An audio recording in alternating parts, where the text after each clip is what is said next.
Lotus reality and agro farming వారు premium farm land projects మన పొలం ఫేజ్ 1, 2 మరియు 3 కంప్లీట్ చేసుకొని మన పొలం phase 4 Wasar village at Narayana Khed లో ఆగస్టు 15 ఇండిపెండెన్స్ డే రోజు గ్రాండ్ లాంచ్ చేయడం జరుగుతోంది. లాంచింగ్ మరియు ఇండిపెండెన్స్ డే సందర్భంగా 5 గుంటాస్ ల్యాండ్ అవుట్ రేట్ లో బుక్ చేసుకున్న వారికి 1,50,000 రూపాయల డిస్కౌంట్ తో పాటు 2 గ్రాముల గోల్డ్ ఫ్రీగా ఇస్తున్నారు. పూర్తి వివరాలకు సంప్రదించండి. మహాలయ పక్షం. ఈ మహాలయ పక్షం అని అంటేనే మనకి భాద్రపద మాసంలో పితృదేవతల పితృపక్షాల్లో వచ్చిన తర్వాత ఆఖరి రోజున వచ్చేటటువంటి దాన్ని మహాలయ అమావాస్య అని అంటాం. ఈ అమావాస్య రోజుల్లో సాధారణంగా పితృదేవతలందరూ కూడా పొన్నామ నరకాలలో ఉన్నటువంటి వాళ్ళంతా కూడా భూమి మీదకి దిగే రోజు ఇది. కాబట్టి భూమి అంతా కూడా చాలా బిజీగా ఉంటుంది. ఎలాగైతే హైటెక్ సిటీ రోడ్ని అంతా కూడా కారులతో మరి బిజీగా జేఎన్టీయూ ఫ్లైఓవర్ దగ్గర నుంచి హైటెక్ సిటీ దాకా ఎంత బిజీగా ఉంటుందో, దాటుకోవడం ఎంత కష్టమో, అంతమంది పితృదేవతలంతా కూడా భూమి మీదకి వచ్చేస్తారు. దేనికోసం? పున్నామ నరకం నుంచి మమ్మల్ని తప్పించరా బాబు, ఏదో ఒకటి చెయ్యి అని చెప్పేసి. కాబట్టి ఈ మహాలయ అమావాస్య మనకి ఎప్పుడు వచ్చిందంటే అక్టోబర్ 2వ తేదీ 2024 సంవత్సరంలో రావడం జరిగింది. కాబట్టి ఈ అమావాస్య రోజున చాలా గందరగోళాలు జరిగిపోతాయి. ఎందువలన అంటే ఆ తర్వాత కూడా జరిగిపోతాయి. ఎందువలన అంటే అసలు పితృపక్షాలు అన్నారు దీన్ని. మామూలుగా అయితే అపరకర్మలు అన్నీ కూడా చేసుకుంటారు. అపరకర్మలు అంటే చనిపోయినటువంటి వాళ్ళకి పిండాలు పెట్టుకోవడం, ఇవన్నీ కూడా శ్రాద్ధ కర్మలు, తర్పణాలు, ఇవన్నీ కూడా. కాబట్టి ఇప్పుడు ఈ శివుడు పరమేశ్వరుడు వీళ్ళకి ఈ పితృదేవతలకి ఇచ్చేసినటువంటి రోజు. అంటే శివుడు 3వ కన్ను తెరిస్తే ఏ విధంగా అయితే ప్రళయాలు జరుగుతాయో ఆ విధంగా ఈ మహాలయ అమావాస్య, ముఖ్యంగా ఈ సంవత్సరం క్రోధినామ సంవత్సరంలో మహాప్రళయాలు జరుగుతాయి. చాలా మంది ఎవరైతే తల్లిదండ్రులను చూడకుండా వార్ధక్య స్థితిలో నిర్దాక్షిణ్యంగా వదిలేసినటువంటి వాళ్ళ భరతం పట్టడానికి శనీశ్వరుడు మహాలయ అమావాస్య రోజున యముడు కాసుకుని కూర్చున్నారు. చిత్రగుప్తుడు లెక్కల చిట్టా తీస్తాడనమాట మీ అందరికీ కూడా. కాబట్టి భార్యకు భయపడి మనం తల్లిదండ్రులకు తిండి పెట్టకుండా ముసలాళ్ళకి దూరంగా పెట్టి మనం సాఫ్ట్వేర్ ఇంజనీర్లుగా అమెరికాల్లోనూ ఆస్ట్రేలియాలోనూ సెటిల్ అయిపోయినటువంటి వాళ్ళందరికీ కూడా ఎవరైతే తల్లిదండ్రులని చూడలేదో వాళ్ళకి స్పెసిఫిక్ గా చెప్తున్నాను, ఓల్డేజ్ హోముల్లో వేసేశారో, మేము డబ్బులు పంపిస్తున్నాం కదండి నో ప్రాబ్లం అని బిల్డప్లు ఇచ్చేటటువంటి వాళ్ళు, మేము చదువుకున్నామని అహంకారంతో ఉన్నటువంటి వాళ్ళు, మేము ఉన్నతమైనటువంటి సాఫ్ట్వేర్ పోస్టుల్లో ఉన్నాం లేకపోతే ఈ పోస్టుల్లో ఉన్నామని బిల్డప్లు ఇచ్చేటటువంటి ప్రతి ఒక్కడికి ఈ చిట్టా తీయడం జరుగుతుంది చిత్రగుప్తుడు. కాబట్టి ఈ మహాలయ అమావాస్య రోజున ఎందుకు మీకు ఈ అక్కడిని కష్టాలు ఎందుకు వస్తున్నాయంటే మనం చేసినటువంటి కర్మల వలన పైన గ్రహాలు ఆ విధంగా అవి మనకి ఆ ఫలితాలను ఇస్తాయన్నది అందరికీ తెలిసినటువంటి విషయమే. ఒక కుజుడు రూపంలో, ఒక శని రూపంలో మనల్ని పట్టి పీడించడం అనేటటువంటివి జరుగుతాయి. కొన్ని రాసుల వాళ్ళకి మహాలయ అమావాస్య తర్వాత యాక్సిడెంట్లు అయిపోతాయి, కాలు చేతులు ఉండవన్నమాట. నేను చాలా మందిని చూశాను. ఆ తర్వాత ప్రతి దానికి కూడా ఒక వ్యక్తిని నేను చూశాను. KPHB 4th phase లో భరత్ నగర్ ట్రైన్లో వెళుతూ వాళ్ళ మరదలను చూసుకోవడానికి వెళ్తున్నాడు. వెళ్తూ ఆ ట్రైన్ వదిలేస్తే పోయా, మరి నెక్స్ట్ ట్రైన్కి వెళ్ళొచ్చు కదా, మెట్రోలో ఎప్పుడూ ఉంటాయి కదా MMTSలు, ఎక్కడాని ట్రై చేశాడు. 2 కాళ్ళు 2 చేతులు తెగిపోయినాయి. అలా సంవత్సరాల బిడ్డ మీద ఉన్నాడు. మరి ఇవన్నీ ఎందుకు జరుగుతున్నాయండి? మన కర్మ. మరి అతను ఇప్పుడు చనిపోయాడు పాపం సంవత్సరాల తర్వాత. ఆ విధమైనటువంటి పరిస్థితి కొన్ని రాష్ట్రాల వాళ్ళకి ఇప్పుడు ఈ యొక్క మహాలయ అమావాస్య తర్వాత రాబోతోంది. దుర్మరణాలు, అక్రమ సంబంధాలు. మరి మేము చదువుకున్నాం, మనకి ధర్మ భీతి లేదు, పాప భీతి లేదు, దైవ భీతి లేదు, మన ఇష్టానుసారంగా మనం ప్రవర్తించవచ్చు మనం చెప్పి రెచ్చిపోయినటువంటి వాళ్ళందరికీ కూడా పోలీసులకు భయపడతారు. కానీ దేవుడికి భయపడాల్సిన ఇంగిత జ్ఞానం లేదా? దేవుడు భయపడాలన్న జ్ఞానం ఉండాలి కదా చదువుకున్న వాళ్ళకి. లేదు, చదువుకోలేని వాళ్ళకి ఎలాగూ లేదు, చదువుకున్న వాళ్ళకన్నా ఉండాలి కదా. అందుకే చదువుకున్న వాడికంటే చాకలోడు మేలు అని సామెత వచ్చిందనమాట. కాబట్టి అటువంటి వాళ్ళందరికీ కూడా ఈ యొక్క మహాలయ అమావాస్య రోజున రాజకీయ నాయకులు ఇటీవల కాలంలో మీరు చూసుకున్నట్లయితే వాళ్ళందరూ కూడా అక్రమ సంబంధాల్లో ఇరుక్కుపోయారు. అటు భార్య వచ్చింది, ఇటు ఉంపుడు గత్త వచ్చింది. ఇద్దరు వచ్చి సాక్ష్యాలు చెప్తున్నారు. వీడి పరువు ఎలాగో పోయే, వీడికి పరువే లేదు అసలు. తర్వాత సినిమా యాక్టర్లు డాన్స్ మాస్టర్లు, జానీ మాస్టర్, వీళ్ళు వాళ్ళు ఒక స్టేజ్కి వెళ్ళి ఒక డెవలప్మెంట్కి వచ్చి ధడేలని అక్రమ సంబంధాల్లో పడిపోయి వాళ్ళ కుటుంబ జీవన విధానాలనే పోగొట్టేసుకుని మార్చేసుకున్నారు. నో ఎథిక్స్ వీళ్ళందరికీ కూడా. కాబట్టి అలాగే మరి ఇప్పుడున్నటువంటి సినిమా యాక్టర్లు కబ్జాలు ఆక్రమించినటువంటి అవన్నీ కూడా అంత పేరు ప్రతిష్టలు ఉన్నటువంటి వాళ్ళ బిల్డింగ్లను పడగొట్టేయడాలు ఇవన్నీ కూడా వరుసలో జరిగిపోయినాయి. మరి ఇవన్నీ ఏమిటండి? వాళ్ళు ఏమైనా కావాలని చేశారంటే వీళ్ళ పాపపు ఫలితాలు పైన ఉన్నటువంటి గ్రహాల రూపాల్లో వచ్చి వీళ్ళని అట్టడుగున పీడిస్తాయన్నమాట. కాబట్టి ఈ యొక్క అమావాస్య, మహాలయ అమావాస్య అని దానికన్నా అన్నారు.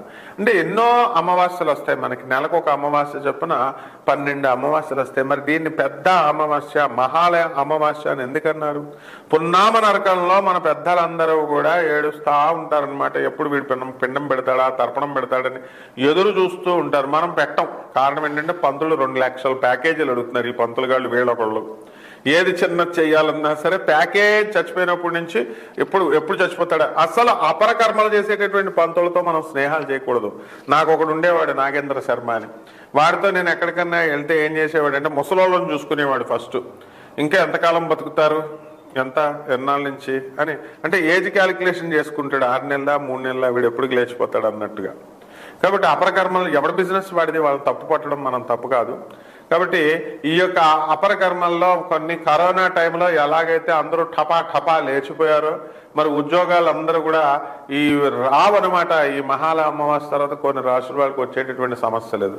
నాకు వచ్చేటటువంటి కాల్స్లో మీరు కూడా సర్వే చేసుకోండి, భారత ప్రభుత్వం సర్వేలాగా మీరు కూడా సర్వే చేసుకోండి. ఒక్కడు కూడా నేను ఉద్యోగం చేస్తున్నానని చెప్పేవాడు 1% ఉంటాడు. ప్రైవేట్ జాబులే పని, గవర్నమెంట్ పోస్టులు కూడా కాదు. ఏమంటే గురుగారు నేను ఖాళీగా ఉన్నానండి, ఏమీ చేయట్లేదండి, నాకు డబ్బులు ఎలాగొస్తాయండి, నా సమస్యలు ఎలా పరిష్కారం అవుతాయండి, ఇదే ప్రశ్న ఎవరికి చెప్పినా. కాబట్టి ఈ యొక్క మహాలయ అమావాస్య తర్వాత కొన్ని రాశుల వాళ్ళకి చాలా కఠినంగా, భయంకరంగా మీకు ఉండబోతున్నాయి.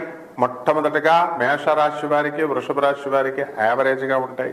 ఈ విద్యార్థులు ఎవరైతే ఉన్నారో వీళ్ళంతా కూడా మరి చదువు బాట పట్టకుండా ఈ అమావాస్య, మహాలయ అమావాస్య తర్వాత డ్రగ్స్కి ఎడిక్ట్ అయిపోవడం, తాగుడికి వెళ్ళిపోవడం. నా స్టూడెంట్స్ ఉన్నారు, జేబులో మందు బాటలు పెట్టుకుని క్లాస్ రూమ్లోకి వచ్చేస్తారు. ఏమడుగుతాం, మిగతా టీచర్లు ప్రొఫెసర్లు పట్టుకున్న మందు బాటలు ఉంటారే కానీ వాడికి పాపం కాలేజీకి రానంటాడు. ఇప్పుడు ఒక ప్రముఖమైనటువంటి టాప్ 10 కాలేజెస్ అని మనం అనుకుంటాం కదా, అందులో ఉన్నటువంటి వన్ ఆఫ్ ద ప్రైవేట్ కాలేజీలో అరే జరా మమ్మల్ని చూడరా బాబు, నీ అన్నీ కూడా దృష్టి అంతా కూడా ఆకాశం పైన ఉంటుంది, మమ్మల్ని ఉన్నంతకాలం అయినా సరే మమ్మల్ని కేర్ చేయరా, మంచిగా మాట్లాడరా బాబు అని చెప్పి బతిమాలుకున్నటువంటి ప్రొఫెసర్లు ఉన్నారు. మా స్టూడెంట్ ఈశ్వర్ అనేటటువంటి స్టూడెంట్. కాబట్టి ఈ విధంగా మనకి లాయర్లు ఒకానొక దశలో బ్రహ్మాండంగా అద్భుతంగా వాదించేటటువంటి కొంతమంది లాయర్లు. మాకు ఒక లాయర్ ఉన్నాడు మరి విజయవాడలో, చక్కగా జేబులో మందుబాటులు పెట్టుకుని సీనియర్ ఏమో వెళ్ళి వాయిదాలు వేసుకురమ్మంటే ఇప్పటికే ఒక 30 సార్లు జడ్జి గారి దగ్గర వాయిదాలు వేసుకొచ్చామండి. మళ్ళీ వాయిదా అడిగితే వాళ్ళు ఊరుకోరండి అని చెప్పేసి కూడా వచ్చినటువంటి వాళ్ళతో మందుబాటులు జేబులో పెట్టుకొని అక్కడే గడగడగడగడ రాత ఆగేసి అక్కడ పక్కన బాస్కెట్లో పడేసాడు. ఆ తర్వాత జడ్జి గారి దగ్గరికి వెళ్ళాడు. డేట్ అడిగితే డేట్ ఇచ్చారు జడ్జి గారు. ఇవన్నీ ఎందుకు వల్ల జరుగుతాయంటే మహాలయ అమావాస్య ఎఫెక్ట్. కాబట్టి కొన్ని రాశుల వాళ్ళు వీళ్ళు ఇందులో మహాలయ అమావాస్య తర్వాత పచ్చి తాగుబోతులు అయిపోతున్నారు.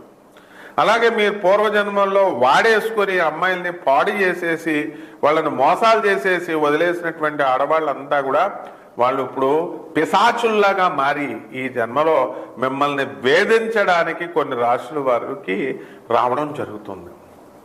అలాగే మరి ఎవరో ఒక వాళ్ళ రూపంలో తగలడం, వీళ్ళని మరి వీళ్ళందరి సరే వీళ్ళందరినీ తీయడం కోసం ఏదో కేసుల్లో ఇరికిచ్చేయడానికి ఆడవాళ్ళు రూపంలో మీరు చేసినటువంటి పాపపు కర్మలు ఈ జన్మలో రావడం అనేటటువంటివి జరుగుతాయి.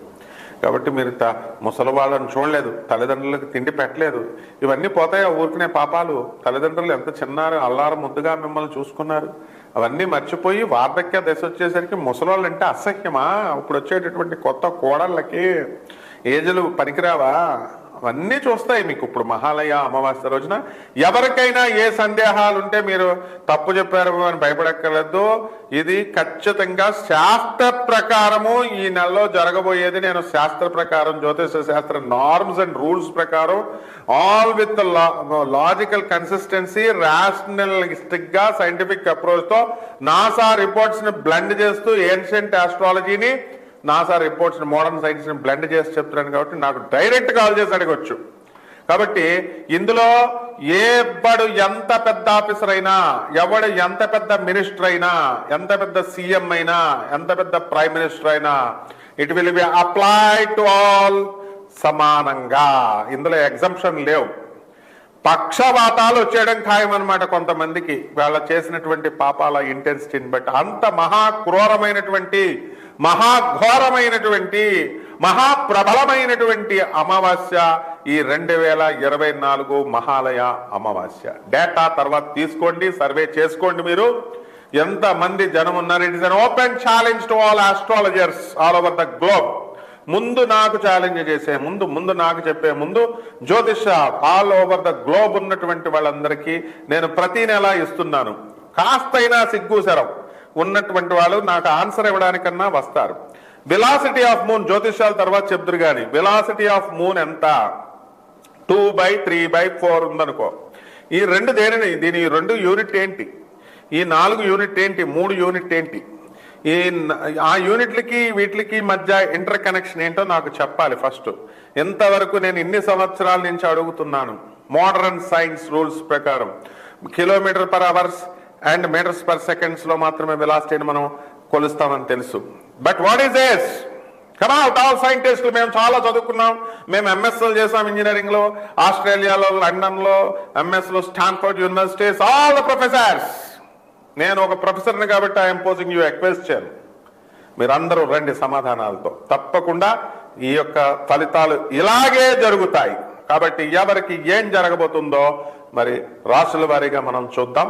ధనుస్సు రాశి వారు, ఈ ధనుస్సు రాశి వారికి మహాలయ అమావాస్య దాటిన తర్వాత అందరికీ కూడా బ్రహ్మాండంగా ఉంటుంది. మరి ఈ ధనుస్సు రాశిలో ఉన్నటువంటి కొంతమంది అక్రమ సంబంధాలు పెట్టుకొని వాళ్ళ కోసం ఆస్తులు పోగొట్టుకున్నటువంటి వాళ్ళు ఉన్నారు. మరి అటువంటి పిశాచాలని మీరు వదులుచుకోకుండా మళ్ళీ కొత్త పిశాచాలను తగిలించుకోవడానికి ఇప్పుడు గ్రహస్థితి అనేది మీకు దోహదపడుతూ ఉంటుంది. కాబట్టి ఎవరైతే మీతో ఫోన్లు మాట్లాడుతూ రిపీటెడ్గా చేస్తున్నారో అటువంటి వాళ్ళని జాగ్రత్తగా గమనించుకోండి.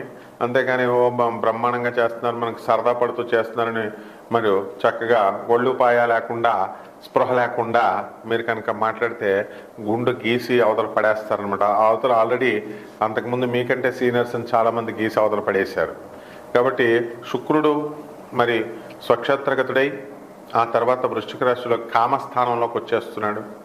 కాబట్టి ఈ యొక్క వృశ్చిక రాశి వారు మరి ఉద్యోగం సద్యోగం లేదండి, మేము ఖాళీగా తిరుగుతున్నామండి అని అనుకునేటటువంటి వాళ్ళంతా కూడా మీరు ఏదో ఒక work చూసుకోకపోతే an empty mind is a devil's workshop అనే విధంగా ఒక ఖాళీగా ఉన్నటువంటి మీరు అదికెలికి ఇదికెలికి లాస్ట్కి మీ పక్కింటి అమ్మాయిలకి ఎదికి ఎదురింటి అమ్మాయిలకి వెళ్ళి లాస్ట్కి మీరు పోలీస్ స్టేషన్లలో మరి గొడవల్లో అవతలలో తల్లిదండ్రులు ఊరుకోరు కదమ్మా వాళ్ళ పిల్లల జోలికి వెళ్తే. మనం ఏముంటుంది వృశ్చిక రాశి ఈ యొక్క ధనుసు రాశి వాళ్ళకి ఈ నెలలో మరి మనకి చక్కగా రాహు అర్ధాశ్రమంలో ఉన్నాడు కదా, వాళ్ళు వచ్చి బుర్ర బదలు కొట్టేయడమో కొంతమందికి జరుగుతాయి ఇలాంటి పనులు చేసేటటువంటి వాళ్ళకి. కాబట్టి జాగ్రత్తగా ఉండండి. మానసిక అశాంతి అనేటటువంటిది పెరిగిపోతుంది. గెడ్డాలు మీసాలు జుట్లు పెంచుకొని మీరంతా కూడా ఏదో పెళ్ళ వదిలేసిన వాళ్ళలాగా మీరు ఏదో మానసిక వైకల్యం, మానసిక వికలాంగత్వం ఇవన్నీ కూడా చేసుకుంటూ దౌర్భాగ్యంగా జీవించకుండా మరి అలా జీవించమని ప్రేరేపిస్తూ ఉంటాయి. వాట్ ఆల్ ఐ సే ఇవన్నీ కూడా నగ్న సత్యాలు అనమాట. ఏవో మిమ్మల్ని బాధ పెట్టాలని కాదు. కాబట్టి మీరంతా కూడా ఉద్యోగాలు లేనటువంటి వాళ్ళకి ఉద్యోగాలు రావడానికి అవకాశాలు ఉంటాయి. వివాహాలు కానటువంటి వాళ్ళకి వివాహాల కోసం ఇంకా మరి కొంత సమయం ఎదురు చూడాలా. పెళ్లిళ్ళలో కట్నాలు అడగండి అమ్మా. కట్నాలు తీసుకున్న వాళ్ళ మీద 498A కేసులు, తర్వాత 494 బైగామి, 495 ఇలాంటి సెక్షన్స్ అన్నీ పెట్టేస్తారు. తర్వాత ఏ కట్నం తీసుకోలేదనుకోండి అబ్బాగా అట్లీస్ట్ ఆ రెస్పెక్ట్తో మీ మీద కేసులు అనేవి పెట్టరు అనమాట. కాబట్టి మీరంతా కూడా దురాశావాదాన్ని తగ్గించుకొని ఈ యొక్క ఈ ధనుసు రాశి వాళ్ళు ప్రవర్తన చేయాలి. రైతులంతా కూడా బ్రహ్మాండమైనటువంటి పంట తీయాలనుకుంటారు కానీ సాధించలేకపోతారు. బిల్డర్లు మంచి ప్రాఫిట్స్ మీరు తీస్తారు. మీరు తీసుకున్నటువంటి అద్దెలన్నీ కూడా రెంట్లన్నీ కూడా తీసేసి మంచి వడ్డీలు అవన్నీ తీర్చడం జరుగుతుంది. మరి రెమెడీస్ దగ్గరికి వచ్చేసరికి ఇది పితృపక్షాలు కదమ్మా. మరి బెజవాడ కనకదుర్గమ్మ తల్లి దర్శనాలు ఉంటాయి కదా, ఆమె పాదపద్మాలకు మీరు దర్శనాలు చేసుకోవడం, కుంకుమార్చన చేసుకోవడం, బెజవాడ వెళ్ళడం, కృష్ణానదిలో స్నానము చేయడము, బెజవాడ కనకదుర్గమ్మ తల్లి దర్శనం చేసుకోవడము, దుర్గతి నాశిని దుర్గే జయ జయ సద్గతిదాయిని సదయే దయ ఈ మంత్ర జపాన్ని మీరు జపించుకోవడము, తద్వారా మీరంతా కూడా రిలీఫ్ అనేటటువంటిది దొరకడం జరుగుతుంది. అలాగే మీరు చిన్నమస్తాదేవి అమ్మవారి యొక్క హోమాలను మీరు జరిపించుకోవడం ద్వారా బ్రహ్మాండమైనటువంటి ఉత్తమ ఫలితాలు మీకు దొరకడానికి సాధ్యపడుతుంది. శుభమస్తు.